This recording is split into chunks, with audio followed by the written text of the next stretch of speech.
저 말인가요? 내 이름은 종타쿠 오덕이죠. 우리 종덕 여러분, 오늘 하루는 어떠셨나요? 오늘은 인기 애니메이션 귀멸의 칼라에서 아카자가 12개월이 아닌 귀살대 검사가 되었다면 어떨지에 대한 가상 시나리오 일부입니다. 이 영상에는 원작의 스포일러와 개인적인 견해가 있으니 그 점 유의하시길 바랍니다. 大丈夫ですか? 그럼 시작해볼까요?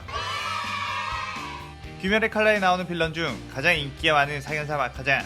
그가 만일 귀살대 검사가 되어 칼을 달았다면 어땠을지 한번 써보겠습니다. 이 가상 시나리오 컨텐츠는 원작의 고증을 철저히 따라가는 매끄러운 진행이 않기 때문에 어느 정도의 설정으로나 능력치 보정은 이해해 주셨으면 좋겠습니다. 그럼 오늘의 가상 시나리오 시작하겠습니다. 한 검술도장의 관장의 아들로 태어나게 된 아카자. 그는 어릴 적 엄마를 일찍 잃었는데 아카는 어릴 적부터 아버지의 검술을 배우는 것을 즐겨했고 주변의 또래들 중에서도 유독 강한 체력과 정신력을 가진 아이로 자라났죠. 그의 아버지는 아카자의 재능을 보고서는 너는 분명 이 나라의 최강의 검사가 될 것 같다며 칭찬했습니다. 그러자 아카자는 그게 정말이냐며 그렇다면 옆마을에 사는 랭코쿠 도장의 녀석보다도 내가 더 강하냐고 물었고 아버지는 깜짝 놀라며 랭코쿠 가문에 대해서는 어떻게 알았느냐고 물었죠. 랭코쿠 도장은 대대로 엄청난 검술 실력을 지닌 이들의 도장이었고 아카는 많은 사람들이 그들이 이쪽 지역에서는 가장 검술 실력이 뛰어나다고 했다고 했습니다.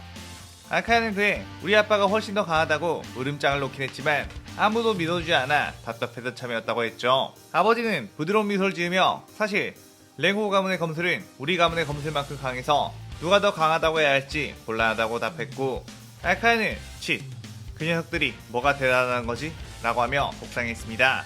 그 다음날 아카자는 그 연마을에 있는 랭코쿠 도장으로 찾아갔고 다짜고짜 대령을 신청하겠다고 했죠. 그의 랭코쿠 도장의 교련생들이 건방진 녀석이라며 나왔고 아카자는 목검을 들고 그들을 순식간에 내려눕혀버렸습니다. 그의 랭코쿠 신주로와 그의 아들 큐주로가 소란을 듣고 나왔고 아카야는 네 녀석들이 랭코쿠 녀석들이냐며 나와 검술 대련을 해보자고 소리쳤죠. 그의 신주로는 꽤나 패기 넘치는 녀석이 찾아온 것 같다며 큐로에게 네가 가서 상대해주라고 했습니다. 큐로는 자신의 또래로 보이는 아카자였고 자신은 약한 이를 괴롭히면 안된다는 엄마의 유언 때문에 적당히 봐주면서 해야겠다는 생각을 하며 그에게 다가갔죠. 그런데 큐조로의 예상과는 다르게 아카자의 검술은 엄청나게 강력했고 큐조로는 화염의 호흡을 쓰지 않으면 질 수도 있겠다는 생각으로 맞섰습니다. 신주로는 그 모습을 굉장히 흥미롭게 쳐다봤고 큐로는 자신과 대적해서 싸울 수 있는 또래가 있다는 것에 놀랐죠. 그렇게 아카자와 큐로는 승부가 좀처럼 나지 않았고 둘 다 지쳐 쓰러지자 신주로가 아카자에게 다가가 너 코테츠 가문의 아이냐? 라고 물었습니다. 아카는 당신이 나를 어떻게 아느냐고 물었고 신주로는 네가 쓰는 검술 파괴의 호흡은 코테츠 가문의 검술이니 모를 수가 없다고 했죠. 신주로는 아카자에게 아버지는 잘 계시느냐고 물었고 아카는 내 아빠를 어떻게 아냐고 묻자 신주로는 옛 동료였다고 했습니다. 그렇게 아카자는 신주로의 집에서 대접을 받았고 큐주로와 이야기를 하다보니 랭코쿠 가문은 아버지의 일 때문에 내일 전부 다른 지역으로 이사를 가게 된다고 했죠. 오늘 네가 찾아오지 않았다면 서로 검술을 겨뤄보지 못할 뻔했다며 다행이라고 했죠. 아카야는 그렇게 큐주로와 검술 얘기를 하며 금세 친해졌고 밤 늦게가 돼서야 집으로 돌아가게 되었습니다. 그런데 집 근처로 가자 처음 느껴보는 어떤 강렬한 기운에 엄청난 불안감이 들었고 집 안으로 뛰어가보자 아빠와 어떤 인간이 아닌 것 같은 존재가 싸우고 있었고 아버지의 몸 곳곳에는 큰 상처들을 입어 피가 흐르고 있었죠. 그는 파괴호흡 사용자라고 해서 기대했건만 이거 별거 아니군 이라고 하며 아버지를 베어버렸고 아카야는 안돼! 라고 분노하며 그 혈기에게 목검을 들고 달려들었습니다. 하지만 아카야는 아까 전 큐로의 검술 대련으로 인해 모든 체력이 다 빠진 상태였기에 볼품없는 검술이 나왔고 그 혈기 코쿠시포는 그런 아카자를 발로 차 그대로 날려버렸고 아카야는 벽에 세게 부딪혀 기절하고 말았죠. 한참 뒤 정신을 겨우 차린 아카자의 눈앞에는 이미 차게 식어버린 아빠의 시신이 있었고 아카야는 분노로 포효하며 그 살인자 자식을 죽이겠다고 외쳤습니다. 그 이후 아카자는 마을 사람들에게 눈이 6개 달린 검사에게 우리 아버지가 살해당했다고 했는데 마을 사람들은 아카야가 유일하게 남은 가족을 잃게 되어 미쳐버렸다며 찌찌거렸고 아카야는 자신을 믿어주지 않는 마을 사람들에게 열이 받아 모두 취업해버리곤 했죠. 그래서 옆마을에 있는 랭코 도장을 찾아가 이 사실을 말한다면 알아주지 않을까 싶었지만 그들은 이미 멀리 다른 지역으로 이사를 가버린 상황이었습니다. 그 일 이후로 마을에서 따돌림을 받던 아카자는 사람들을 더욱 믿지 못하며 마음의 문을 닫았고 폭력적인 아이로 변했는데 어느 날과 다름없이 자신을 정신병자라고 놀리던 어른들 4명을 좁혀고 있던 아카자의 앞에 한 남자가 나왔고 그는 굉장히 힘이 넘치는 녀석일세. 그 힘을 그렇게 풀지 말고 우리 도장으로 들어오는 건 어떠냐고 했죠. 아카야는 개소리 집어치우라며 그에게 덤벼들었는데 그는 엄청난 실력으로 아카야를 때려 눕혀버렸습니다.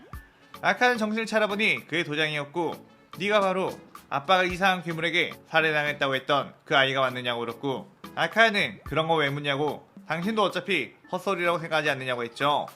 그 남자는 자신의 이름은 케이조라고 사실 자신의 아내도 눈이 6개가 달린 녀석은 아니지만 인간이 아닌 존재에게 살해당했다고 했습니다. 아카야는 처음으로 자신의 말을 믿어준 케이조를 보자 그동안 쌓여왔던 억울함에 눈물이 터져나왔고 케이조는 아카자에게 이곳에서 함께 살지 않겠냐고 했죠. 케이조에게는 코유키라는 딸이 있었고 그녀는 폐병이 심해 집 밖에 나가지 못하는 몸이었기에 간호해줄 사람이 필요했었습니다. 아카야는 그 제안을 승낙한 후 그 집에서 함께 살았는데 케이조의 무술인 소리를 배우며 자신의 검술에 접목시켜봤고 직선적인 움직임으로 강한 타격을 주는 자신의 검술에 빠른 스피드와 유연성을 부여할 수 있었죠. 그렇게 어느 정도 세월이 흐르고 아카야는 코요키와 함께 지내다 보니 자연스레 사랑이라는 감정을 느끼게 되었고 둘은 혼인을 약속하게 되었습니다. 아카야는 아버지 묘에 찾아가 자신에게 남겨진 아빠의 검술과 장인이 될 케이조의 무술을 접목시켜 최강의 검술을 만들어내 이 도장을 부흥시킬 것이며 이제 사랑하는 여자를 평생 지킨 남자로 살아갈 거라고 당당하게 말했죠. 그렇게 다시 케이조의 도장으로 가던 중 아카야는 마치 데자뷰가 느껴진 것 같은 불안한 예감에 빠르게 뛰어왔는데 그곳에는 황금빛 머리를 하고 있는 혈기가 있었고 그의 앞에는 피를 흘리며 쓰러져 있는 케이조가 있었습니다. 그리고 그 혈기의 품에는 코유키가 있었고 아카야는 코유키를 놔두라며 그대로 목검을 들고 파괴의 호흡으로 뛰어들었죠. 도마는 그런 아카자의 칼을 철부채로 막았고 꽤나 묵직한 파워의 검술에 제법 실력 있는 검사로구나 라며 웃었습니다. 아카야는 다시 뛰어들어 공격을 했는데 도마는 주변에 냉기 열정을 뿌려놓아 아카자의 배를 공격했고 아카야는 피를 토하며 고통스러워했죠. 도마는 너는 귀살대 검사가 아닌데도 호흡에 검술을 쓰는 거냐며 호흡을 쓰는 자는 나를 결코 이길 수 없다고 웃었습니다. 도마는 이 아이는 예전부터 내가 찜해두었던 아이인데 이전에 왔을 때 이 아이의 엄마만 죽인 후 이 아이에게 폐병을 심어놓았고 이 아이가 자라면 잡아먹으러 기다렸다가 다시 찾아온 거라고 했죠. 아카는 그 말에 그동안 코유키가 병 때문에 자유롭게 살지도 못한 게 네 녀석 때문인 거냐며 분노했고 자신의 패가 박살날 각오를 하고 도마에게 뛰어들어 파괴호 검술로 목을 쳤습니다. 도마는 엄청난 충격에 나가떨어졌지만 아카야가 들고 있는 것은 그저 목검이었기에 전혀 위험한 상황도 아니었죠. 아카야는 그 공격 이후 피를 토하며 쓰러졌고 도마는 아카야의 눈앞에서 코유키를 집어삼킨 후 네 녀석은 이대로 놔둬도 죽겠구나 서서히 고통을 의미하다 가거라 라고 말하며 유유히 떠나버렸습니다. 아카야는 결국 자신은 아무것도 지키지 못한 검사라며 절규했고 귀신이 돼서라도 아빠를 죽인 눈깔 괴물과 저 얼음 자식을 죽이겠다고 소리쳤죠. 그런데 그때 어떤 그림자가 아카자에게 다가왔고 당신은 이대로 가면 죽겠지만 혈기가 된다면 살아날 수 있다고 복수를 원하신다면 내가 당신의 혈기로 되살려주겠다고 하는 목소리가 들렸습니다. 아카야는 의문의 한 여자에게 그렇게 주사를 맞게 되었고 일주일 후에 눈을 뜨게 되었죠. 혈기로 다시 태어나게 된 아카자 그의 앞에는 혈기 타마요가 있었고 아카야는 어떻게 혈기인 당신이 나를 구해준 것이냐고 물었는데 타마요는 자신은 무장의 저주를 벗어난 뒤 혈기 힘을 숨기고 인간들을 도와주는 의사로 살고 있었는데 당신이 어릴 적 살던 그 마을에 잠시 머물렀다가 상현일 코쿠시보의 기운을 느끼게 되었고 그곳에서 살아남은 아카자를 처음 알게 되었다고 했습니다. 그 후로 아카자를 눈여겨보게 되었는데 그가 이 마을에서 가장 강한 검사가 되었기에 그에게 아직 귀살의 마음이 있다면 귀살대를 추천해주려고 타이밍을 잡고 있었죠.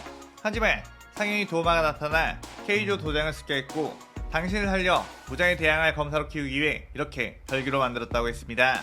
아카야는 타마요에게 혈기의 역사와 혈기의 습성들 그리고 귀살대에 대한 것들에 대해서 설명을 해줬고 혈기끼리는 서로 쉽게 죽일 수 없으니 일륜도를 얻어 혈기의 목을 베어야 한다고 했죠. 하지만 귀살대는 혈기에 대한 경계가 심하니 쉽게 귀살대에 들어갈 수는 없다고 했습니다. 그의 아카자는 내가 무장과 12개월의 혈기들에게 원한을 가지고 있고 그들을 죽이겠다고 하는데 같은 목적을 가진 이들이 왜 거부하겠느냐고 당장 그곳을 찾아가 귀할 때 검사가 되겠다며 무대포 정신으로 밀어붙였고, 타마요는 일단 자신도 최대한 방법을 마련해 볼 텐데 그곳에서 싸움이 일어날 것 같으면 싸우지 말고 그냥 빠져나오라고 했죠. 그렇게 아카자는 타마의 정보를 통해 알게 된 귀살대 선별 시험장에 찾아갔고 다짜고짜 그들에게 가서 나도 귀살대원이 되기 위해 왔다고 했습니다. 그러자 그 주변의 시험자들은 경악을 금치 못했고 혈기가 나타났다는 것에 벌써 시험 시작인가 싶어 아카야를 둘러싸았죠. 아카야는 네 혁들은 때로 덤벼도 나를 이기지 못한다며 조용히 칼이나 내놓으라며 한 시험자의 손에서 칼을 빼앗았고 이곳에 있는 혈기들을 쓸어버리면 되는 거냐며 그대로 뛰어나갔습니다. 아카야는 기존 아버지의 검술인 묵직한 공격력이 강점인 파괴의 호흡과 유연한 움직임과 스피드를 겸비한 소류 무술을 접목시켰고 그 모든 것을 더욱 강하게 낼 수 있는 혈기의 힘까지 얻었기에 엄청난 전투력으로 주변에 있는 혈기들을 곧장 베어버렸고 그 선별 시험장에 있는 가장 난이도 있는 손혈기와 마주쳤음에도 불구하고 단 일격에 그의 목을 베어버렸죠. 선별 시험장에 있는 모든 이들은 이 어처구니 없는 상황에 벙쪘고 시험관으로 있던 우바야시키 키리아는 황급히 죽구의 검사를 부르게 되었습니다. 아카야는 혈기들을 모두 퇴치한 뒤 우바야시키 남매 앞에 왔고 시험에 통과했으니 날 귀살대원으로 인정해주는 것인가? 라고 했죠. 그런데 그 순간 누군가가 아카야를 공개했고 아카야는 순간적인 반사신경으로 그 공개를 막았는데 이 검술은 어쩐지 낯이 익었고 그의 앞에는 염주 랭고쿠 신주로가 있었습니다. 신주로는 혈기와 겁도 없이 이곳에 들어와 난장판을 벌이다니 그대로 배워주마 라고 하며 뛰어들었고 아카야는 파괴의 호흡으로 신주로의 검술을 전부 받아쳤죠. 신주로는 이 정도의 힘이라면 최소 12개월 하연급은 되는 것 같다며 긴장을 했고 깐딱하다간 자신이 질 수도 있다는 생각을 했습니다. 그러자 아카야는 아니 도대체 내가 혈기들을 주기 위해 이곳에 입대하려고 한다는데 왜 나를 공격하는 거냐고 어이없어 했고 그때 옆에서 너 설마 아카자인가? 라는 목소리가 들렸죠. 그곳을 바라보니 랭고쿠 신주로의 아들 쿄요로가 있었고 쿄요로는 아카자의 검술과 겉모습을 보고 어릴 적 만났었던 그 소년을 떠올리게 되었습니다. 그러자 신주로도 그를 자세히 보고 너 설마 호테츠 가문의 아들? 이라며 놀랐죠. 아카야는 그렇다고 했고 자신은 가역대로 원수를 갚기 위해 죽음의 문턱에서 별개되었고 무장과 12개월의 혈기 자식들을 전부 죽여버리기 위해 귀살대원이 데려간다고 했습니다. 신주로는 아카자의 입에서 무장의 이름이 나왔음에도 불구하고 저주가 발동되지 않은 것에 무장이 보낸 첩자는 아닐 것 같다는 판단을 했죠. 일단 귀살대원의 입대는 나 혼자만이 결정할 수 있는 사항이 아니니 귀살대 본부로가 회의를 해봐야겠다고 했고 아카자를 귀살대 본부로 데려가게 되며 이 시나리오 일부가 끝이 나게 됩니다.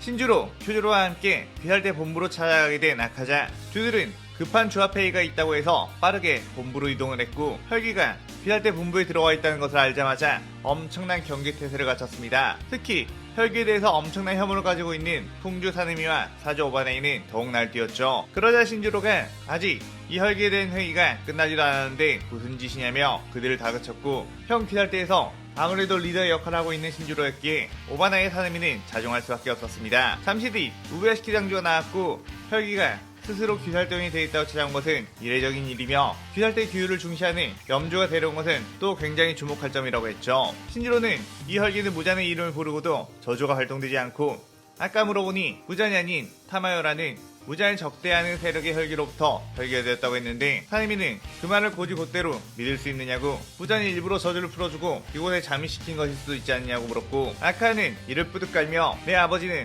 눈 6개 달리고 눈깔에 상현이라고 써져 있는 자식에게 주었고 내 아콘자와 예비장인이 눈깔에 상현이의 표식이 있는 얼음 혈기 자식에게 죽었다며 분노를 터뜨렸습니다. 그들은 상현의 존재들을 단 한 번도 만나보지 못했기에 그에게 들렁거렸고 상현의 혈기들이 틀림없느냐고 물었죠. 그의 우베야시키 당주는 아무래도 저 혈기의 말이 맞는 것 같다며 예전 귀살대를 배신한 다레옥 검사가 그 당시 당주의 목을 베어버렸는데 그때 살아남은 자들의 증언에 따르면 눈이 6개라고 전해져 왔다고 했습니다. 하지만 그것만으로는 혈기인 네가 굳이 귀살대 들어올 이유까지는 되지 않는다고 복수를 하려거든 혼자서 따로 해도 되지 않느냐고 물었죠. 아카는 그 처음에는 일륜도라는 것만 얻으면 된다고 생각했는데 저 랭고쿠 녀석들을 보니 생각이 바뀌었다고 했습니다. 예전 신주로가 자신의 아버지가 동료였다고 했으니 내 아버지는 귀살대 검사였던 게 아니냐고 물었죠. 그의 신주로는 이 아이는 전 멸주 코테츠 앵쿠의 아들이라고 했고 귀살대 경력이 꽤 있던 암주 교메이와 음주 탱게는 화들짝 놀랐습니다. 우베야시키 당주 역시 꽤나 놀랐고 그는 귀살대 마지막 임무에서 입은 부상으로 은퇴했다고 들었는데 그가 상현일의 혈기에게 살해당했다는 거냐며 그리고 그의 아들이 혈기가 되어 이곳에 찾아왔다니 라며 고민한다 했죠. 그의 차기 염주로 지명되어 있던 큐조로가 저는 그를 귀살대에 입대시킨 것에 동의한다며 그는 강한 검사로 분명 우리에게 도움이 될 것이라고 했습니다. 그의 사내미는 이미 우리들만으로도 충분히 혈기 따위는 잡을 수 있을 거라며 혈기의 도움 따윈 받고 싶지 않다고 했죠. 그러자 아카자는 자꾸 아까부터 쫑알쫑알 말이 많은 녀석이라며 사내미를 응시했고 사내미 역시 지지 않고 방금 뭐라 했냐 혈기 자식아?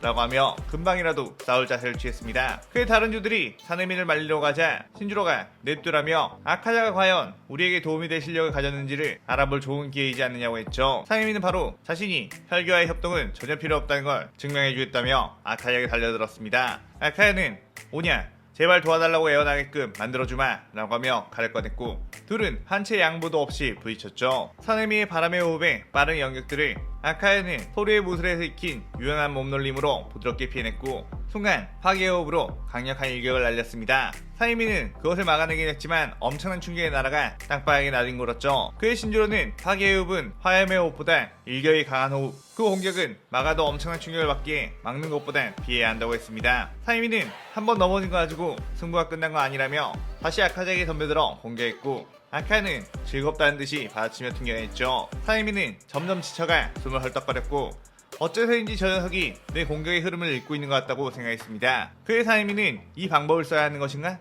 라고 하며 자신의 팔뚝에 피를 내려고 칼을 가져다 대려고 했는데 그 순간 큐조로가 뛰어와 사내미를 막았고 서로 검수를 주고받았으면 되지 굳이 피를 꼭 봐야겠느냐고 했죠. 그의 우에야시키 당조도 입장이 된 것 같다고 아카야는 귀살대 풍조 사내미와도 호각을 다퉜으니 충분히 귀살대에 도움이 될 만한 실력을 지닌 것 같은데 다들 어떻게 생각하느냐고 했습니다. 아카야는 호각이라니 마음만 먹었으면 저런 자식은 그냥 발라버렸을 텐데 라고 조용히 말했죠. 사내미 역시 내가 그 방법만 쓴다면 혈기 자식은 상대도 되지 않을 텐데 라고 했습니다. 그의 다른 주들은 아카자의 실력을 인정했고 아카자를 귀살대원으로 받아들인 것에 동의했습니다. 그렇게 아카자는 새로운 일륜도와 귀살대 까마귀를 지급받게 되었는데 아카자의 일륜도는 강한 일격을 내는 파괴호흡에 걸맞게 잘 부러지지 않는 경도를 가진 칼로 특별 제작을 했죠. 아카야는 곧바로 귀살대 까마귀의 인도를 따라 혈기 대치 임무에 나섰는데 혈기나 아카자에게는 다른 혈기들의 기운이 훨씬 잘 느껴졌고 인간으로 위장해 있는 혈기들도 곧장 차안에 베어버리곤 했습니다. 아카야는 그저 혈기에 대한 분노를 풀 뿐이었기에 다른 인간들이 혈기들에게 인질로 잡혀있든 말든 신경 쓰지 않고 혈기들을 대체했고 그 모습은 인간의 안전을 가장 먼저 생각하는 큐조라는 완전 상반된 모습이었죠. 아카자는 혈기의 엄청난 체력으로 밤마다 쉴 새 없이 혈기를 대체해 그동안 가장 압도적인 임무 수행률을 보여주던 사내미의 성과보다 뛰어나 모두가 놀랐습니다. 아카야는 이렇게 혈기들을 몽땅 죽이다 보면 분명 상현일과 상현이의 혈기를 만날 수 있겠지 라는 생각을 했죠. 그러는 중 어떤 강력한 기회를 쫓아 어떤 산에 들어가게 된 아카자. 하지만 그곳에 다다르자 갑자기 그 엄청난 기회가 순간이동이라도 하는 듯 사라졌고 아카야는 사라져버렸나?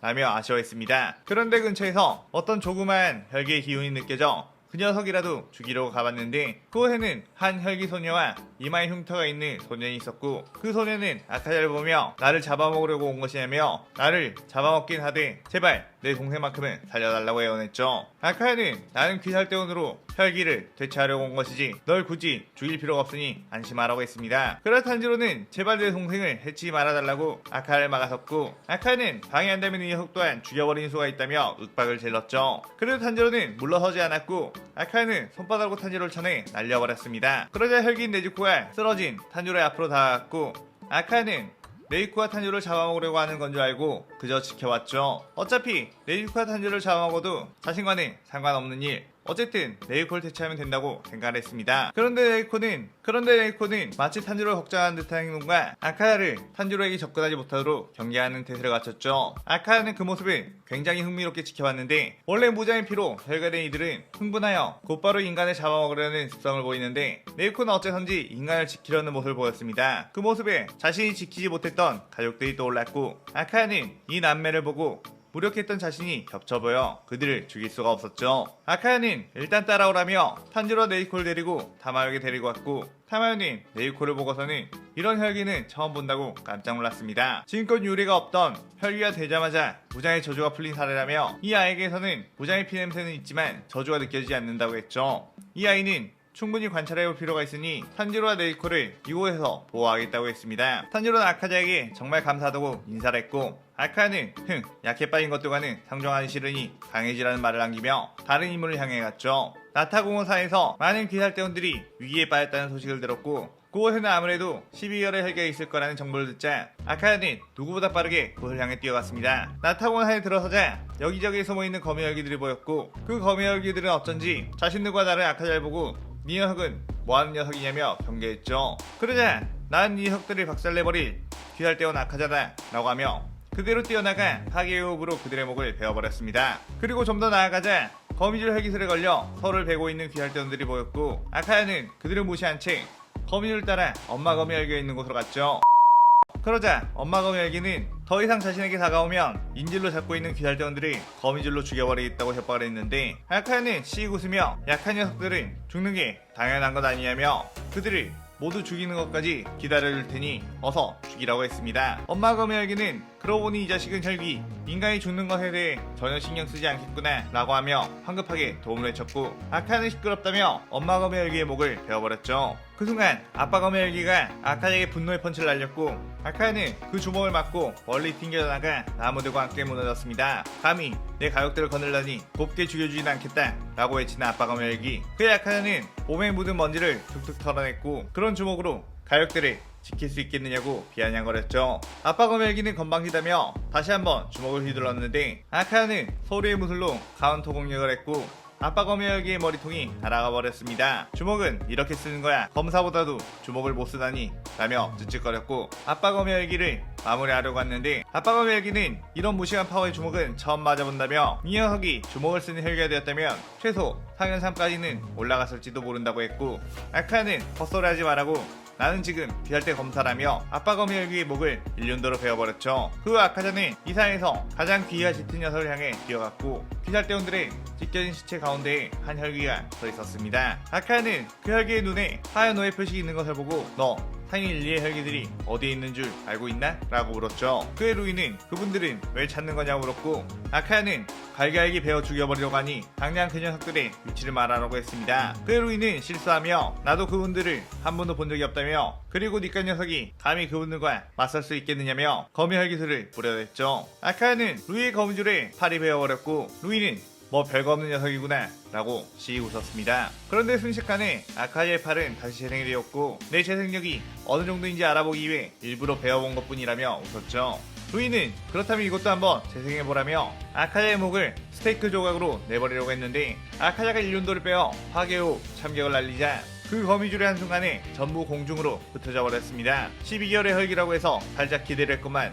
다른 혈기들과 별반 차이가 나지 않는 약한 녀석이구나 라고 하며 아카야가 루이에게 빠르게 접근했고, 파괴호흡, 제1형, 공참, 엄청나게 빠르고 묵직한 창격들이 루이의 온몸을 갈갈기 찢어버렸고, 루이의 목은 하늘 높이 치솟아올랐죠. 한편 랭고구 저택에서는 신지로가 표요를 불렀고 너에게 기니 할 말이 있다고 했습니다. 이제 늙은 자신은 슬슬 물러나야 할 때가 된 것 같다며 이제 네가 내 자리를 물려받아 염주로 활약을 해주라고 했죠. 그의 표요로는 아직 자신은 아버지의 실력에 미치지 못한다며 어찌 더 강한 화염의 검사가 있는데도 자신이 그 자리에 설 수 있겠느냐고 그저 부끄러울 따름이라고 했습니다. 신지로는 쿄요로가 자신의 실력을 예전부터 뛰어넘었다는 것을 알았지만 아버지인 자신의 체면을 위해 그렇게 말해주는 것이만 알았죠. 신지로는 어쨌든 조만간 염주의 자리를 내려놓겠다고 당준이 형에게 말할 테니 그렇게 알아두라고 했습니다. 쿄요로는 제 소견으로는 아버지가 좀 더 귀살대를 이끌어주셨으면 한다고 좀 더 고민해보고 결정해보시면 어떻겠냐고 하며 자신은 이만 임무가 있어서 그곳을 가겠다고 했죠. 신지로는 어느새 늠름하게 큰 아들의 뒷모습을 보며 먼저 떠나보낸 아내 루카가 생각이 났고 단골 술집으로 찾아가 술을 마시면서 감상에 젖어들었습니다. 그런데 한참 술을 마시고 있는데 근처에서 어떤 소란이 일어났고 나가보니 어떤 검사가 있었으며 주변의 사람들은 경악을 하고 있는 상황이었죠. 그 검사의 한 손에는 사람의 목이 들려있었고 엄청나게 사악한 웃음을 짓고 있었습니다. 신지로는 그와 마주해보니 그의 눈에는 사연삼의 표식이 있었고 곧바로 전투태세를 갖추며 이 시나리오 2부가 끝이 나게 됩니다. 사연삼 카이가쿠는 신조를 발견하고 네 녀석도 귀할 때 검사였던가? 아 가만 보니 이거 귀할 때 염주 자식이로군 이라고 했습니다. 신지로는 그를 자세히 보니 먼 예전 번개호흡을 쓰던 검사 카이가쿠로 자신의 밑에 있다가 임무를 태만하게 해서 자신이 꾸짖었던 녀석이라는 것이 기억이 났죠.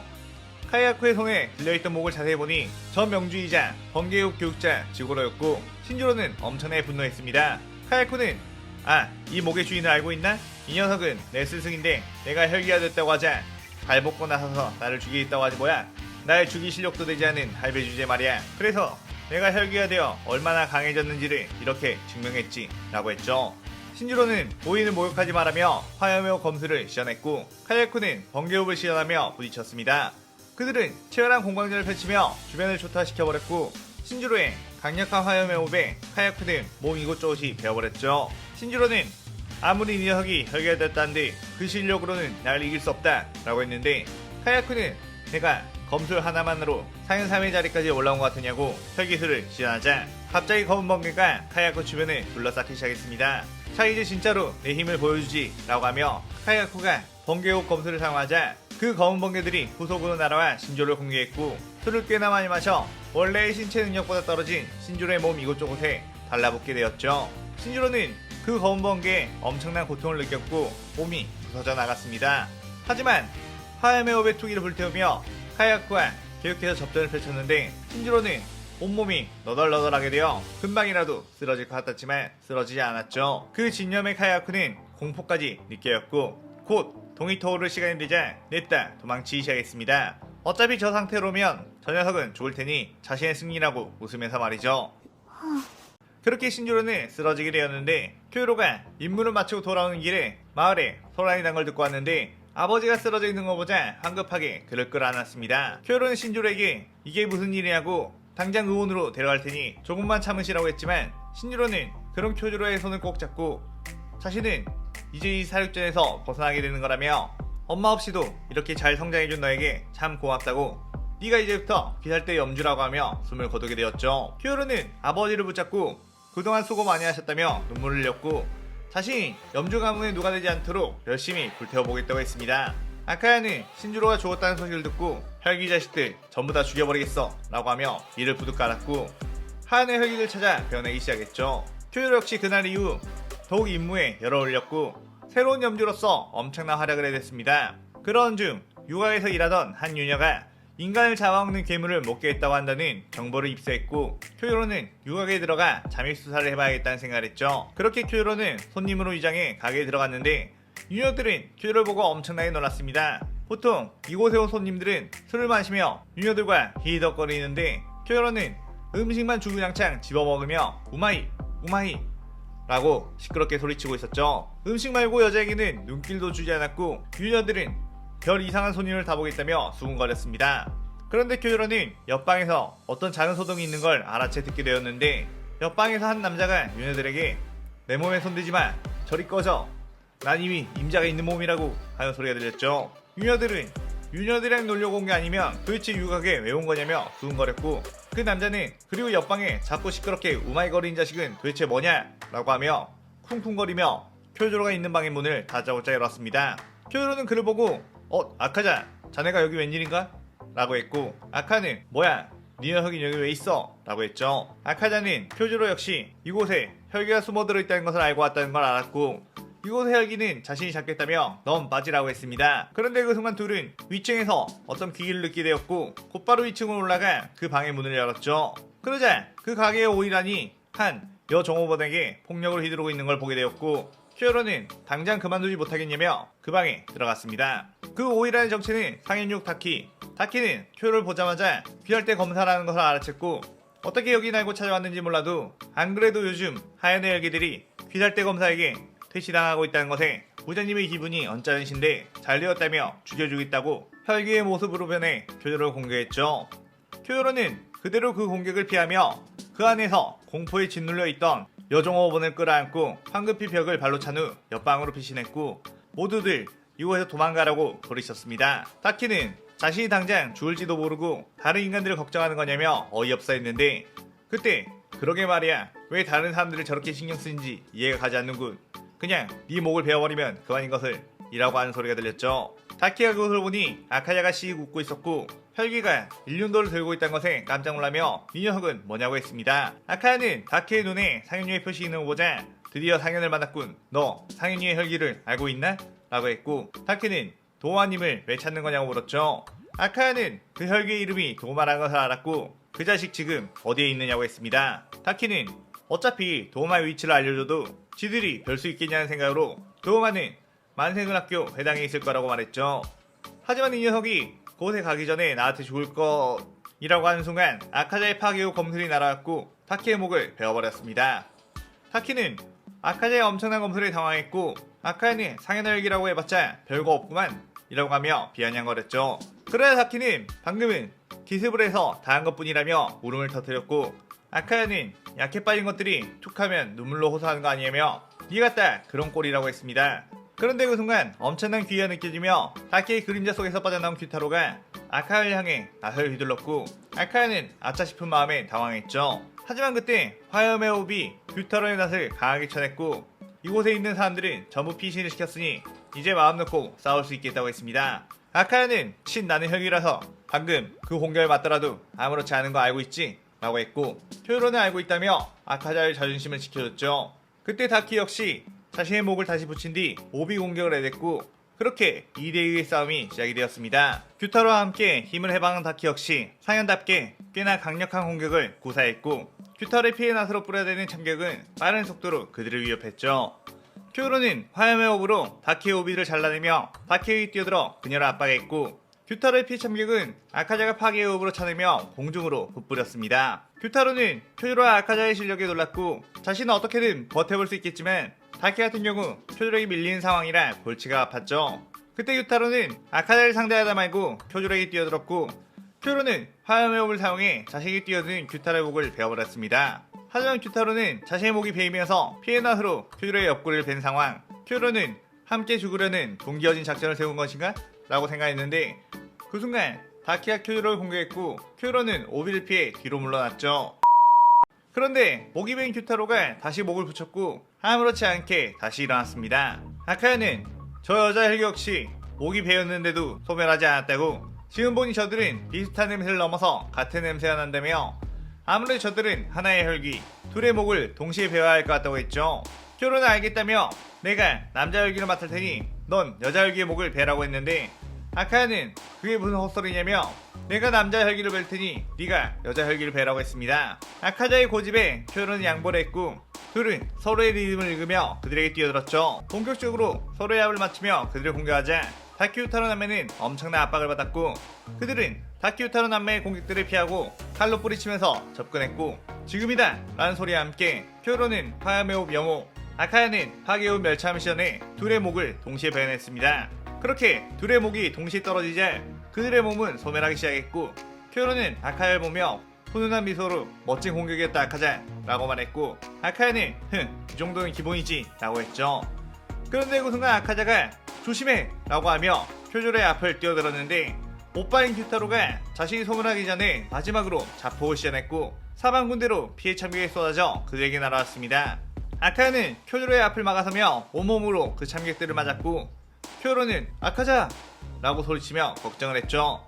하지만 아카자는 규타로의 독에 고통스러워하면서도 나는 혈기라서 이 정도는 아무렇지도 않다 라며 허세를 부렸습니다. 그런데 쿄요로의 모습을 보니 엄청나게 식은땀을 흘리는 게 보였고 쿄요로의 옆구리 쪽을 보니 아까 규타로에게 베인 상처에서 독이 퍼져가고 있음을 알게 되었죠. 아카야는 이대로 해독하지 않으면 쿄요로가 위험할 수도 있음을 알았고 어떻게 하면 좋나 고민하다가 상현의 피를 모으러 온 타마의 고양이 차차마를 보게 되었고 타마라면 이 독을 해독할 수 있을지 모른다며 쿄요로를 들쳐매고 타마의 아지트를 향해 뛰어갔습니다. 타마는 네이코와 탄지로 유시로와 함께 있었는데 갑작스레 아카야가 들어와 귀살대 검사를 내려놓고 이 녀석을 치료해줄 수 있느냐고 물었고 타마요는 경계를 하며 선뜻 다가가지 못했지만 쿄요로는 당신이 아카자를 혈기로 만들어 살려준 혈기인가?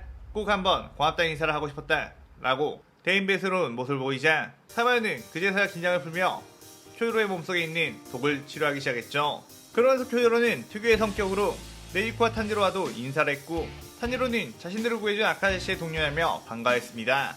쿄요로는 탄지로의 이마의 반점을 보고 마치 그 반점은 옛 서적에 쓰여있는 태초의 검사의 모습과 비슷한 것 같다고 했죠.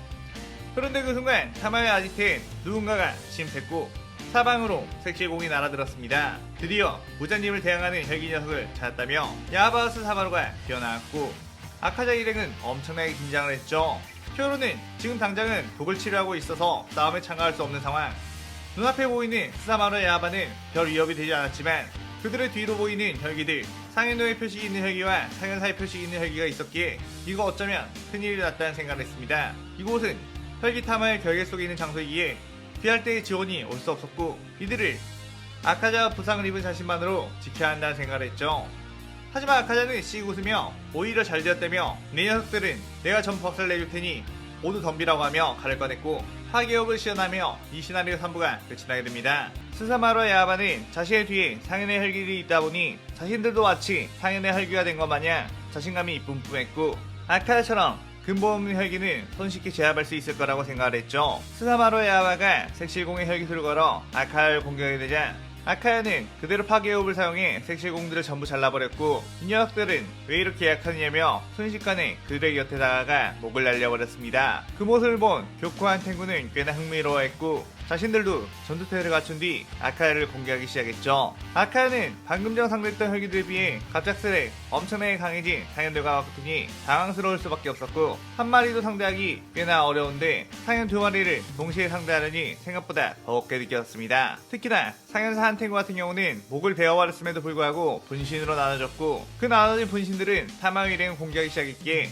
더욱 신경이 쓰일 수밖에 없었죠. 아카야는 자신은 앞에 있는 혈기들과의 싸움만 신경 쓰면 된다고 마음을 다잡았지만 아무래도 자신이 구해주며 감정을 이위했던 탄지로 남매라던가 자신을 혈기로 만들어준 타마의 일행 그리고 자신의 동료인 쿄조로가 한탱구에 당할까봐 전투에 제대로 집중할 수가 없었습니다. 전투 능력이 없던 다른 이들을 지키기 위해 그나마 쿄조로가 부상 중인 몸으로 한탱구의 분신과 맞서게 되었지만 독을 치료하고 있던 중이라 화염의 호흡이 제대로 나오지 않았죠. 아카는 그럼 쿄조로에게 똑바로 싸우지 못하겠느냐고 소리치다가 교코에 바비침에 당하고 말았고 쿄요로 역시 아카를 신경 쓰느라 한탱구의 혈기술에 날아가 담장에 부딪혀 쓰러졌습니다. 한탱구는 쿄요로에게 다가가 다시 공격을 하려고 했는데 그 순간 탄지로가 뛰어가 한탱구를 막아섰고 교코가 아카야를 수옥발에 가두려고 다가가자 레이코가 뛰어가 교코의 앞을 막았죠.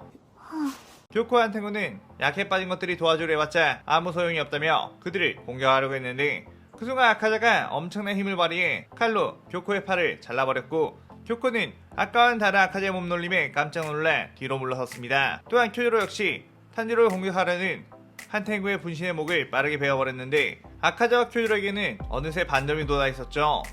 쿄요로는 갑작스레 원활하게 호흡이 되었고 몸도 이전보다 훨씬 가벼운 느낌이 들었습니다. 그것은 아카자 역시 마찬가지 지금 이 기분이라면 그 누구에게도 지지 않을 것 같은 기분이 들었죠. 쿄요로는 옛 서적에서 읽었던 먼 옛날 반점을 가진 태초의 검사의 주변 사람들에게도 그 반점이 생겨났다는 것이 생각이 났는데 동료를 지키려는 쿄조로와 아카자의 마음과 반점을 가지고 있던 탄지로의 마음이 동화되어 그들에게도 반점이 생겨난 것이었습니다. 교코는 다시 한번 아카자에게 혈기술을 뿌려댔지만 아카야는 그대로 파괴업 멸참을 시전해 그 혈기술제 베어버리며 나아갔고 그대로 교코의 온몸을 갈갈기 베어버렸죠. 한탱구는 쿄요로의 기백에 놀라 분신들을 하나로 모아 조아코테로 만들어 공격을 했는데 쿄요로는 화염의 호흡으로 조아코테를 밀어붙였고 화염의 호흡 요모를 사용해 조아코테의 몸을 산산조각 내버렸습니다.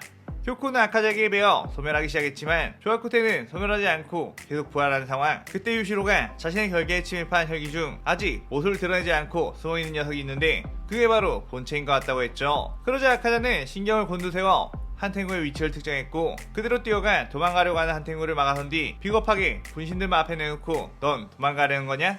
라고 하며 가차없이 한탱구의 목을 베어버렸습니다. 타마요는 구해주셔서 감사하다고 설마 이렇게 상현의 혈기를 두 마리나 무리 없이 처리하실 줄은 몰랐다고 놀랐죠. 쿄요로는 아카자에게 우리는 지금껏 귀살대에서 유례가 없는 일들을 해냈다고 상현 6의 혈기들은 물론 상현 5사의 혈기들을 잇따라 퇴치했으니 귀살대에 그 기쁜 소식을 알려야겠다고 했습니다. 그렇게 되면 아카야 너도 그 공로를 크게 인정받아 귀살대 주의 자리에 당당히 설 수 있을 거라며 기뻐했죠. 그의 아카야는 지금 귀살대 주가 되는 것보다 더 중요한 일이 있다고 쿄요로 너 혼자 귀살대 본부로 돌아가라고 했습니다. 그의 쿄요로는 뭐 일단 네 말대로 하겠다며 무슨 일이 있거든 까마귀를 보내 꼭 연락을 주라고 했죠. 아카야는 그대로 타마의 아지트를 떠나게 되었고 상현6 다키가 발설했던 도마의 위치 만생은학교를 향해 갔습니다. 아카야는 드디어 코우키와 케이조의 원수를 갚을 수 있겠다는 생각에 온몸이 찌릿찌릿해졌고 투지가 터질 것 같았죠. 그렇게 만생은학교 회당을 수소문해 아카야는 그곳까지 가게 되었고 회당에 들어서자마자 이전에 느꼈었던 그 소름돋는 한기가 아카자 피부를 서늘하게 했습니다. 만생은학교의 신도들은 다짜고짜 쳐들어온 아카자를 막아서며 방해했고, 아카야는 이미 분노의 눈이 뒤핀 상태라 신도들을 전부 발로 차 날려버리거나 집어 던져버렸죠. 그러다가 도마가 있는 방으로 신도 한 명을 던졌는데 그 방에는 이미 수많은 여자들의 시체가 있었고, 도마는 내 허락 없이 이 방에 출입한다는 건 죽고 싶다는 거지? 라고 하며 그 신도를 그대로 죽여버렸습니다. 그 뒤 도마는 아카자를 보고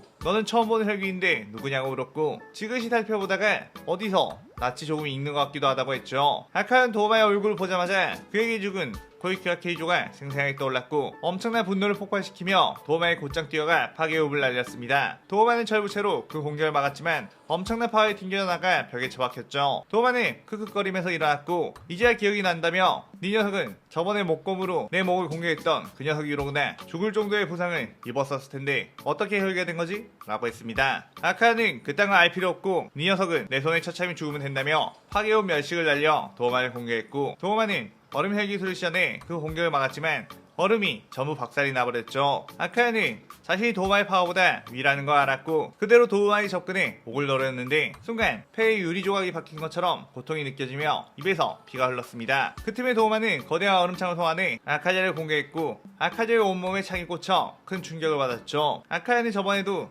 이렇게 호흡을 방해했던 도마의 냉기 열정들이 있었다는 게 떠올랐고 이걸 어떻게 헤쳐나가야 하나 고민을 했습니다. 한편 큐리로는 귀살대 본부를 향해 가고 있던 도중 근처에서 큰 싸움이 벌어지고 있는 것을 느껴 그곳으로 뛰어가 봤는데 그곳에서는 음주이 탱겐과 한 혈기가 싸우고 있었고 탱겐은 몸 곳곳이 부서지며 큰 상처를 입은 상태였죠. 큐어로는 탱겐의 상처를 보자마자 아빠 신조의 상처와 똑같은 모양이라는 것을 알았고 그 상대가 바로 아빠의 원수라는 걸 깨달았습니다. 사연상 카이아쿠는 이 녀석만 없으면 번개호흡의 계파에서 나온 모든 검사들을 전부 죽이게 되는 거다 라고 하며 비열한 웃음을 지었고 탱겐을 향해 번개호흡을 사용해 마무리를 지으려고 했죠. 그런데 그 순간 큐어로가 하야메 호흡으로 카야쿠의 공격을 튕겨냈고 카야쿠는 화염의 호흡? 뭐냐 네 녀석은 새로운 염주냐? 이미 염주는 한번 죽여서 화염의 호흡에는 흥미가 떨어졌다만 이라고 했습니다. 큐어로는 그의 분노가 일어났고 화염의 호흡을 지져냈는데 그때 탱겐이 저 녀석과는 칼을 부딪혀서 안 된다고 칼을 맞부딪히는 순간 저 녀석의 혈기술이 달라붙게 된다고 했죠. 하야코는 그걸 안다고 해도 내 빠른 공격을 피할 수가 있겠느냐고 번개호흡과 혈기술을 시전해 큐어로에게 달려들었고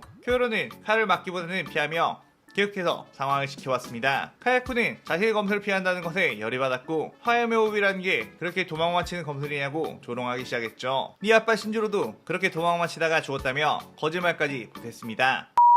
그러자 큐이로는 그렇다면 이 녀석에게 특별히 화염의 호의 진가를 보여주겠다며 제자리에 멈춰섰고 카야쿠는 속으로 멍청한 녀석 이렇게 간단한 도발에도 넘어가다니 라며 기뻐했죠. 큐이로는 자신이 특별하게 만들어낸 화염의 오이 연옥을 시연했고 방전까지 더해져 엄청난 투기가 한꺼번에 폭발했습니다. 카야쿠는 그렇게 길을 모으고 있는 큐이로를 향해 뛰어들었고 칼길이 부딪히기만 해도 자신의 승리라고 자부했죠. 큐이로는 거대한 투기가 담긴 연옥을 그대로 카야쿠와 부딪혔는데 카야쿠의 번개호흡과 더불어 혈기술이 큐이로의 칼과 부딪히자 그 투기에 그대로 날아가 버렸고 그 힘은 그대로 카야쿠를 덮쳐 목을 크게 베어버렸습니다. 카야쿠는 믿을 수 없는 파워에 어안이 벙벙했고 자신이 이렇게 죽어서는 안 된다며 울부짖게 되었죠. 그렇게 큐이로는 아빠의 원수와 더불어 화염의 호흡에 긍지를 시켜냈고 신조를 생각하며 눈을 감고 잠시 동안 묵념을 했습니다. 한편 아카자는 도마의 까다로운 혈기술에 고전하고 있는 상황, 폐에 들어간 얼음 열정 같은 경우는 혈기의 몸으로 재생을 해서 치명적이진 않았지만 도마의 여러가지 얼음들 때문에 골치가 아팠죠. 그런데 문득 아카자는 도마가 공격을 하려고 할 때마다 그 투기가 느껴졌고 원래 인간이었던 시절에도 이런 적이 있었나 생각하다가 혈기가 되면서 얻은 감각이라는 걸 깨달았고 그 감각을 좀 더 예민하게 써보기로 했습니다. 그러자 아카자의 혈기술 나침이 눈꽃 모양처럼 시전되었고 도마의 얼음창들이 마치 슬로우 모션처럼 보이며 읽히게 되었죠. 또한 그 상태로 아카자가 파괴호흡 참격을 날리자 그 참격은 마치 저마다의 의지를 가진 것처럼 도마를 쫓았고 도마의 온몸을 박살내버리기 시작했습니다. 아카야는 이게 바로 혈기술이구만. 검사로서 이런 것에 의지하고 싶지 않았지만 그딴 것보다는 미역을 죽이는 게 우선이지 라고 했죠. 그러자 도마는 자신의 최대 혈기술 무빙 수련보살을 시전해 무지막지한 크기의 얼음보살을 만들어내 공격을 했는데 아카야는 그 육중한 움직임을 나침으로 쉽게 피해냈고 파괴호흡 제3형 난참을 시연해 엄청난 숫자의 참격들을 쏟아냈습니다. 도마의 얼음보살은 아카자가 날린 하나하나에 강력한 무게감이 실린 참격에 점점 밀리게 되었고, 얼음보살은 온몸이 쪼개져 도마를 향해 무너지며 매몰시켰죠. 아카자는 그의 모든 힘을 짜내 더욱더 참격을 날려댔고, 얼음에 묻혀있던 도마를 덮쳐 그대로 온몸이 형체도 알아볼 수 없도록 파괴시켜버렸습니다. 도마는 소멸해 가면서 이거 참 대단하다고 나에게 흡수된 너의 약혼자도 참 뿌듯해하고 있다고 했죠. 아카야는 그 말에 닥치고 지옥으로 꺼지라며 발로 부서져가는 머리통을 박살내버렸습니다. 아카야는 코유키와 케이유를 생각하며 이제서야 원수를 갚아 미안하다며 눈물을 흘렸는데, 그러자 아카자의 앞에 코유키의 환상이 나오며 우리를 항상 신경쓰고 기억해주어서 고맙다고 했죠. 그리고 코유키는 당신의 아버지 원수 눈 6개 달린 검사는 월광산에 있다고 말을 덧붙였습니다. 코유키는 도마에게 흡수당해 영혼이 도마에게 갇혀 있었는데, 그 안에서 도마의 기억들을 읽을 수 있었고, 마지막으로 저승으로 가기 전 아카자에게 도움을 주고 싶다는 생각에 잠시나마 영혼으로 그를 만날 수 있었죠. 아카는 그렇게 살아가는 코유키의 영혼을 보며 지켜주지 못해 정말 미안하다고, 다음 생에는 절대 널 잊지 않겠다며 오열을 했습니다. 코유키는 제 생은 당신 덕분에 항상 반짝거렸다며 항상 고마웠던 말을 마지막으로 사라지게 되었죠. 아카는 이제 드디어 아버지와 원수인 코쿠시보, 그리고 모든 것의 원흉인 무자만 남았다며 칼을 꽉 쥐었고, 그대로 코유키가 말한 월광산으로 가며 이 시나리오 4부가 끝이 나게 됩니다. 아카야는 코쿠시보가 있다는 월광산을 향해 갔고, 어떤 커다란 동굴 앞에 다다르게 되자 그 동굴 안쪽에 어떤 커다란 결계가 있는 듯 했고, 아카야는 그곳 너머에는 태초의 혈기 무장이 있을 거라는 예감이 강하게 들었죠. 아카야는 적이 얼마나 있는지 모르는 상황에서 혼자 무턱대고 그것을 쳐들어가도 되는 건지 갈등이 되었고, 일단 혹시 모르니 귀할대 까마귀를 보내 지원 요청을 해놓았습니다. 그런데 그때 아카야는 엄청나게 섬뜩한 귀기를 느끼게 되었고, 어느새 자신의 뒤쪽에 코쿠시보가 서 있는 것을 보고 황급히 뒤로 빠졌죠. 기척도 없이 어떻게 접근한 것이지? 라며 경계했습니다. 코쿠시보의 6개의 눈을 보니 아카야는 어린 시절 자신의 아버지가 살해당하던 그 트라우마가 떠올랐고, 몸이 덜덜 떨려왔지만 공포심을 이겨내고 칼을 빼들었죠. 코쿠시보는 혈기인데 일륜도를 들고 있다니 너도 나와 같은 과로구나 라고 했습니다. 아카야는 난 네 녀석과 전혀 다르다. 나는 그저 네 녀석들을 죽여버리기 위해 귀신이 된 것이니까 이라고 했죠. 코쿠시보는 그렇다면 어디 한번 나를 즐겁게 해보거라 라며 칼을 빼들었습니다. 아카야는 그대로 파괴호흡을 시연해 코쿠시보에 덤벼들었고, 코쿠시보는 달의 호흡으로 맞받아쳤는데 아카자의 칼끝에서 느껴지는 묵직한 파워가 코쿠시보의 온몸에 진동이 오게 했고, 이어서 날아오는 참격들을 방어하자 팔이 땅에 박힐 정도로 충격을 받았죠. 코쿠시보는 이건 내 답례다 라고 하며 달의 호흡을 시연해 초승달 모양의 참격들을 뿌렸고, 그것들은 기묘한 궤도로 날아가 아카자의 몸 이곳저곳을 스쳐 상처를 내며 지나갔습니다. 아카야는 지금 코쿠시보는 자신과 제대로 싸우고 있는 것 같지 않았고, 마치 한 수 한 수 대련하듯이 주거니 받거니를 하려는 것 같아 기분이 나빴죠. 아카야는 그의 반점의 힘을 이끌어내 아까보다 훨씬 더 강한 공격으로 코쿠시보를 쳐냈는데, 코쿠시보의 칼은 파괴호흡에 부러져 두동강이 나버렸습니다. 코쿠시보는 기억났다. 이 검술은 파괴호흡. 설마 네 녀석 그때 그 아이인가? 라고 했고, 이어서 네가 쓰는 파괴호흡은 전집중 호흡의 모든 검술에 있는 가장 강력한 동력들을 모아 만든 살상력만큼은 가장 강력한 호흡이지. 내 동생이자 해외호흡 검사였던 요리치 녀석은 자신 말고는 그 누구도 해외호흡을 제대로 구사할 수 없자 후세에 무장을 퇴치하기 위한 강력한 호흡을 만들어 알려줬는데, 파괴호흡은 살상력이 높은 만큼 방어력이나 회피는 떨어지기 마련이었기에 그 호흡을 쓰던 조들은 오랫동안 그 검술을 유지하지 못하고 죽어나갔다. 그래서 나는 파괴호흡 사용자와 제대로 된 싸움을 하지 못했고, 마지막으로 만난 사용자가 네 아베였는데 그 역시도 내 기대 이하의 수준이었지 라고 했습니다. 그러자 아카이는 고작 파괴호흡이 궁금했다는 이유로 내 아버지 죽인 거냐? 라고 하며 이를 부득 깔았고, 엄청난 투기를 끌어올린 뒤 파괴호흡 공창을 날려 공격했죠. 하지만 코쿠시보는 그 공격들을 본격적으로 피해버렸고, 순식간에 아카야의 뒤로 다가가 자신의 몸에서 칼을 빼어내 아카야를 베어버렸습니다. 파워는 엄청나지만 스피드는 역시 떨어져 라고 했고, 아카야는 최대한 빠르게 코쿠시보의 움직임을 따라가 보려고 했지만 코쿠시보는 마치 아카자의 움직임을 예상하듯이 쉽게 피해버렸고 몸 이곳저곳을 갈기갈기 베어버렸죠. 하지만 아카자는 엄청난 신체 능력으로 금방 재생했고 계속해서 코쿠시보를 쫓아가며 붕괴했습니다. 코쿠시보는 점점 자신의 속도를 따라오는 아카자의 모습에 흥미로웠고, 분명 내비치는 세계에 들어서지 않은 것 같은데도 자신의 공격들을 피해내는 것에 흥분이 되었죠. 아카야는 혈기술 낮춤 미션에 코쿠시보에 참교에서 나오는 살길 감지 피해냈고 자신의 공격을 코쿠시보를 추적해 따라가게끔 사용했습니다. 코쿠시보는 회피할 수 없는 참격이라는 것에 방어할 수밖에 없었고 그 충격은 파괴호흡답게 코쿠시보에게 큰 데미지를 주며 온몸을 깎아나갔죠. 코쿠시보는 드디어 내가 지금껏 원하던 싸움 상대가 된 것 같다며 미친듯이 싸웠고 아카네 역시 그 싸움에서 지금껏 느껴보지 못했던 희열이 느껴지기 시작했습니다. 그렇게 서로에게 수백 번의 참격을 쏟아내며 주변은 조타가 되었고 아카네는 파괴호흡 난참으로 공격을 하고 있다가 이 속도로는 결국 제자리 걸음이 될 뿐이라며 자신의 한계를 뛰어넘는 속도의 참격을 날려야겠다고 생각했고 모든 투기와 분노를 끌어내 푸른 참격들을 마구마구 쏟아내자 그 참격들을 마치 장광을 새기며 주변을 조타시켰고 코쿠시보의 참격 숫자들을 압도하며 코쿠시보의 온몸을 강타했죠. 아카야는 아직이다 라고 하며 더욱 속도를 올렸고 그 순간 파괴호흡 5위 청은난장광이 완성되며 요리치가 생각했던 파괴호흡을 뛰어넘는 공격력이 나오게 되었습니다. 코쿠시보는 온몸이 박살이 나며 무너져 내렸고 코쿠시보는 내가 졌다. 드디어 내가 찾던 호흡의 검사가 나타난 거다 라고 하며 패배했음에도 뭔가 기쁘고 불안한 표정을 지었죠. 아카야는 그 엄청나게 공격을 해댄 상황이라 한 발자국도 움직일 수 없을 정도로 지쳤고 그 자리에 주저앉고 말았습니다. 그때 피살대 주들이 아카야의 지원 요청으로 교호까지 오게 되었고 코쿠시보는 이 동굴 넘어 결계를 깨뜨리고 들어가면 바로 무장에 살고 있는 무한성이 나온다고 했죠. 주들은 그 말에 혹시 함정이 아닐까 선뜻 들어가지 못했는데 아카야가 이 녀석의 말이 맞는 것 같다며 저 너머에 강력한 혈기의 기운이 느껴지고 있다고 했습니다.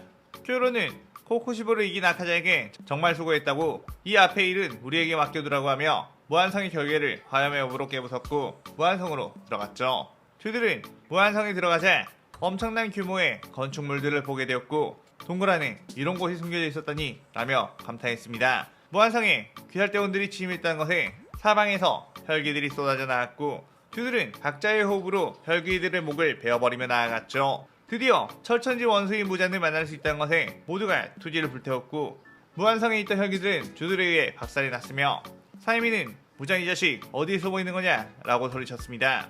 그런데 그때 사내미를 향해 거대한 촉수가 날아왔고 사내미는 바람의 호흡으로 그 촉수를 막으려고 했지만 그 충격에 튕겨져 나가 벽에 세게 부딪혔죠. 주들이 그 촉수가 날아온 쪽으로 보니 태초의 혈기 무장이 있었고 벌레 같은 귀살대 자식들 지금까지는 내가 귀찮아서 너네를 멸망시키지 않았는데 이렇게 손수 찾아왔으니 오늘로써 너희들을 괴멸시켜주겠다 라고 하며 등에서 여러 개의 촉수를 꺼내 주들을 공격했습니다. 주들은 각자의 호흡으로 그 공격들을 막아내보려고 했지만 무잔의 공격력은 생각보다 훨씬 강력했고 그들의 수준으로 어떻게 이겨낼 수 있는 상대가 아니었죠. 그나마 반점을 발현한 염주큐로만이 무장의 촉수를 베어내며 나아갔고 무장의 품쪽으로 들어가 베어버린 것을 성공했습니다. 하지만 무장은 배임과 동시에 재생해버리는 압도적인 재생력을 보여줬고 주들은 저걸 어떻게 이겨? 라며 절망적인 생각이 들었죠. 그래도 여기까지 왔으니 물러설 수는 없으며 죽을 각오를 하고 무장을 베어내겠다는 생각을 했습니다. 그렇게 모두가 뛰어들어 무장에게 공격했고 무장의 촉수로 주들을 크게 상처 입히며 날려버리는 동안 틈이 생겨 큐드로가 화염의 호흡 5위 연옥으로 무장의 목을 날려버렸죠. 주들은 드디어 무장을 잡아냈다며 기뻐했는데 목이 날아간 무장은 아무렇지도 않게 목을 재생해버렸고 나는 이미 불멸의 몸이 되었다 라고 하며 사악한 웃음을 지었습니다. 그러면서 다시 다양한 혈기술로 주들을 압박하며 상처 입히기 시작했고 주들은 목숨을 부지하는 것만으로도 한계라 이제 희망이 없는 건가 싶었죠. 무자는 이제 한꺼번에 쓸어주겠다며 강력한 중력파를 생성해 주들을 향해 날렸는데 그 순간 파괴호흡 창벽이 날아와 그 중력파와 부딪혔고 그 여파로 폭풍이 일어나 주들이 사방군대로 날아가 버렸습니다. 무자는 뭐냐? 라고 하며 그쪽을 봤는데 어느 순간 아카자가 눈앞까지 뛰어온 상황 그대로 파괴호흡으로 무자의 몸 이곳저곳을 베어버렸고 무자는 재생하며 뒤로 물러나 촉수를 날렸죠. 하지만 아카자는 그 촉수를 손쉽게 피하며 다시 여러 개 참여를 날려 무자의 사지를 잘라버렸습니다. 쿄로는 아카자에게 방금까지 엄청나게 지쳐있는 상황이 아니었냐며 어떻게 이런 힘을 낼 수 있는지 의아해했죠. 아까 전 아카자는 코쿠시보의 싸움에서 이긴 뒤 코쿠시보를 마무리 지으려고 했는데 코쿠시보는 지금의 귀살대 주들은 절대로 무잔을 이길 수 없다며 무잔을 죽일 수 있는 건 오로지 요리치의 해호흡과 파괴호흡. 하지만 파괴호흡을 쓰는 이 녀석일지라도 아직 무잔의 재생력과 신체력은 따라갈 수 없으니 이길 수 없다고 했습니다. 그의 아카야는 그건 네가 신경 쓸 바가 아니라고 싸늘하게 말했는데 코쿠시보는 덤덤히 나를 흡수해라 라고 말했죠. 아카자는 그게 무슨 개소리냐고 물었고, 코쿠시보는 자신은 비록 무장 휘하에 있는 혈기이지만 언제나 검사로서의 꿈을 가지고 있었다며, 이 세상의 최강의 존재는 당연히 호흡을 쓰는 검사여야 하는데 부자는 검도 쓰지 못하고 싸움의 기술조차 연마하지 않는 힘만 가지고 있는 바보 자식이라고 했습니다. 하지만 자신은 부자의 저주 때문에 그를 데려갈 수 없었고, 그런 자를 끌어내기 위한 검사들을 긴 세월 동안 찾아다녔는데 도저히 인간의 몸으로는 부자는 이길 만한 방법이 없었기에 체념을 했지만, 나조차 압도하는 파괴의 호흡 사용자, 그것도 부자의 저주가 들어가 있지 않은 혈기가 나온 것에 나는 희망을 봤다며, 지금 이런 체력은 나를 흡수하게 되면 다시 회복할 것이니 어서 나를 흡수하라고 했죠. 아카야는 내키진 않았지만 부자를 퇴치하기 위해서는 어쩔 수 없다는 생각으로 코쿠시보를 흡수하기 시작했고, 코쿠시보는 검사가 최강이 되는 시대, 그게 오늘로써 이루어지겠구나 라고 하며 아카자에게 흡수되었습니다. 아카야는 그의 잃었던 체력뿐만 아니라 기존보다 훨씬 힘이 끌어넘침을 느꼈고, 코쿠시보 이 자식 사실 힘을 많이 남겨두고 있었던 거 아니야? 라는 생각을 했죠. 그렇게 아카자는 무한성에 난입해 부자를 상대했고, 부자는 여전히 압도적인 힘과 체력이 있었지만 싸울 기술이 부족했던 터라 기술과 힘, 모든 것을 다 갖추게 된 아카자에게 단 한 번의 공격도 성공하지 못하며 계속해서 박살이 났습니다. 부자는 이렇게 자신이 아무것도 못한다는 느낌은 예전 요리치 트라우마를 재현시켰고, 요리치는 아무런 투기가 느껴지지 않고 자신을 베어버렸다면 아카야는 아주 노골적인 투기로 자신을 집어삼키는 느낌이었죠. 아카야는 파괴후 5위 청은난장왕시안에 수백, 수천 개의 창격들을 날렸고, 그 창격들은 무한성 전체를 초토화시키며 깨 부숴버렸습니다. 부자는 자신의 재생 속도보다 빠르게 폭풍처럼 몰아치는 파괴후 창격에 세포 자체가 전부 소멸해버렸고, 부자는 머리만 남아 바닥으로 굴러갔죠. 부자는 어떻게든 재생해서 다시 도망해 가려고 했지만 머리에서 재생되는 몸은 이미 자폐기의 재생 속도처럼 스물스물 더디었고, 그때 슈들이 부자를 향해 걸어와 이 세상에서 영원히 사라져버리라며 한꺼번에 공격해 모든 것을 날려버렸습니다. 그렇게 천년이 넘게 세상을 군림했던 만화의 근원 부자의 소멸해갔고, 부자의 세포를 가지고 있던 혈기들이 전부 무너져 내렸죠. 그렇게 혈기와의 싸움이 끝난 후 모두가 기뻐하며 서로를 끌어안았고, 피오로는 아카자에게 다가가 이게 다 네 덕분이라며 너는 최강의 검사이자 자랑스러운 기살대원이라고 했죠. 그때 부자의 최후를 보기 위해 슬쩍 따라온 타마요가 아카자에게 정말 감사하다고 전했고, 사실 무장을 퇴치했으니 말해주는데 자신은 원래 인간을 혈기로 만들 수 있게 된 시점부터 혈기를 인간으로 되돌릴 수도 있었다며, 당신이 구해준 혈기 네이코는 이미 인간으로 돌아갔다고 했고, 당신도 원한다면 인간으로 되돌려주겠다고 했습니다. 아카는 고민하다가 자신이 이대로 영혼토로 혈기로 살게 된다면 영혼토로 코유키를 그리워하며 코유키를 지키지 못한 것을 후회할 것 같다며 인간으로 만들어주라고 했죠. 하지만 그 대신 조건이 있는데, 타마요 당신 역시 인간으로 돌아가 차후에 새로운 악한 혈기가 태어난 것을 방지하라고 했습니다. 타마요는 그의 물론이라며 기뻐했고, 아카자 타마요 유시로는 며칠 뒤 무사히 인간의 모습으로 돌아올 수 있게 되었죠. 그 후 마지막으로 열린 귀할대 조합회의에 참석하게 된 아카자. 아카야는 무장을 퇴치한 1등 공신으로 귀할대 멸주로 임명받았고, 길었던 귀할대 역사에 이름을 새기며 귀할대는 대체하게 되었습니다. 그리고 아카자는 그 후 검술도장을 세운 랭고구 저택 옆에다가 떡하니 검술도장을 세웠죠. 그렇게 매일 교주로와 함께 어린 시절 검술을 배우며 행복해하던 모습들을 떠올리고 미소를 지으며 이 시나리오가 끝이 나게 됩니다. 자, 이렇게 검사 아카자 시나리오가 끝이 나게 되었네요. 오늘의 가상 시나리오에 대한 감상평 많이 남겨주시고 저는 다른 재밌는 시나리오를 들고 찾아오겠습니다. 오늘 영상 즐겁게 보셨다면 구독, 좋아요, 알림 설정 누르는 거 잊지 마시고요. 그럼 오늘은 이만. 사요나라.さようなら。